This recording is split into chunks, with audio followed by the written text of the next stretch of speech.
اصحى يا نايم، وحد الدايم. اصحى يا غفلان.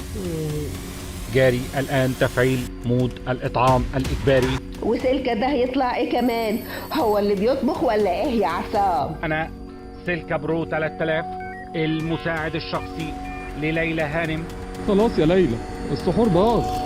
طب لو حطينا صابون سائل في ودنك هتطلع بلالين. انت يا حديدة يا مصدية، انت ليه عايز تجوز جوزي؟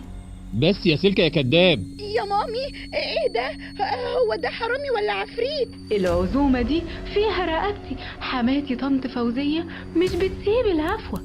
مفاجأة، ربنا يستر من مفاجآت ليلى. اصحى يا ابو لمعة يلي شاشتك محروقة. الحق يا عصام، سلكة فضحنا في الشارع. انا هبيعه خردة لبتاع الربابيكيا. هو في ايه بقى الواحدة ما تعرفش ترتاح في بيتها؟